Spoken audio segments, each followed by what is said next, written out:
আসসালামু আলাইকুম ভিউয়ার্স, মম daughter cooking হাউজে আপনাদের স্বাগতম।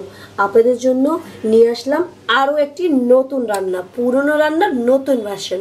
সেটা হচ্ছে টাকি মাছের ঝুরা, সেটা অবশ্যই লেবু পাতা আর পালং শাক দিয়ে। তাহলে চলুন চলে যাই পুরো প্রস্তুত প্রণালীতে। ভিউয়ার্স, এখানে প্রথমেই 4-5টা আমরা টাকি মাছ নিয়ে নিয়েছি, আর এখানে দিয়ে দিয়েছি লবণ, একটু হলুদ গুঁড়ো, জাস্ট মানে এটাকে সেদ্ধ করার জন্য আর কি। একটু হলুদ গুঁড়ো দিয়ে দিচ্ছি আমি, আরও দিয়ে দিচ্ছি সামান্য একটু মরিচ গুঁড়ো, আর দিয়ে দিচ্ছি রসুন বাটা এর মধ্যে। ব্যাস, হলুদ গুঁড়ো, মরিচ গুঁড়ো, লবণ আর একটু রসুন বাটা দিয়ে এটাকে আমি এখন সেদ্ধ করে নিব। তো ফিরে আসছি সেদ্ধ করার পর। ভিউয়ার্স, এই যে দেখতেই পাচ্ছেন এটা সেদ্ধ হয়ে গেছে। এখন এটাকে জাস্ট বেছে নেওয়ার পালা।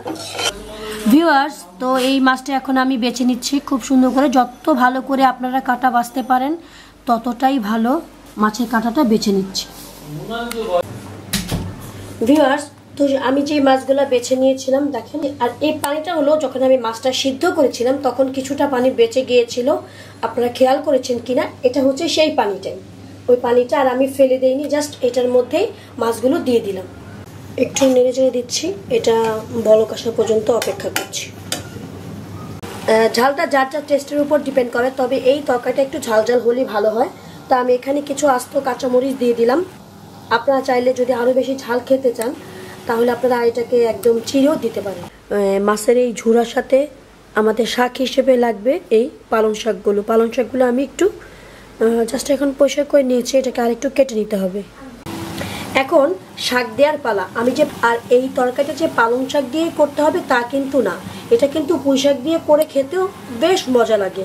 আপনারা চাইলে পুঁই শাক, লাউ শাক, পালং শাক এইরকম শাক দিয়ে আপনি এটা করে নিতে পারেন। তো দেখতেই পাচ্ছেন শাকগুলো দিয়ে দিয়েছি এবং এটাকে আমি ঢেকে দিচ্ছি। শাকটার সাথে একটু মিলিয়ে দিচ্ছি মাছগুলোকে।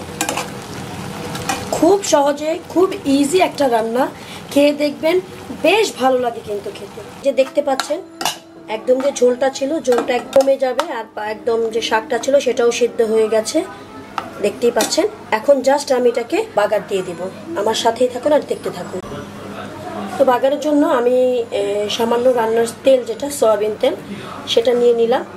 জাস্ট আমি পেঁয়াজ কুচি দিয়ে এটাকে বাগার দিয়ে দিব।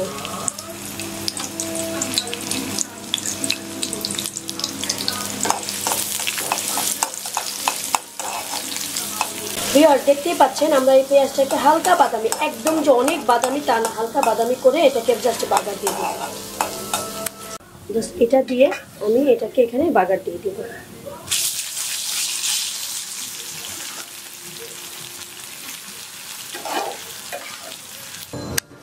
দেখতেই পাচ্ছেন জাস্ট আমি এটাকে বাগার দিয়ে দিলাম।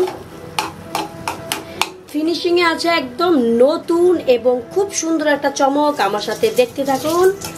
এই লেবু পাতাটা কিন্তু অবশ্যই, এটা মাত্র আমার গাছ থেকে ছিঁড়ে আনা লেবু পাতা।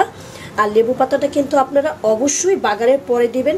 যদি প্রথমেই দিয়ে দেন তাহলে কিন্তু তিতা হয়ে যেতে পারে।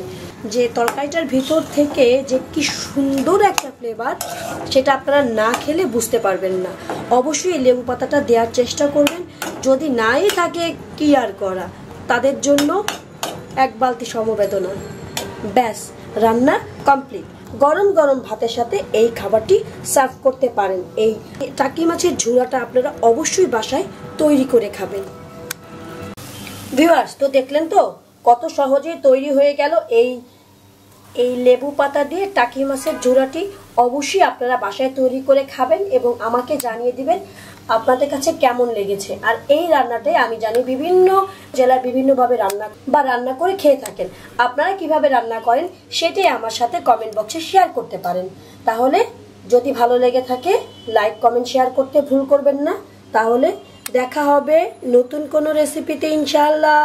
আজকের মতো আল্লাহ হাফেজ।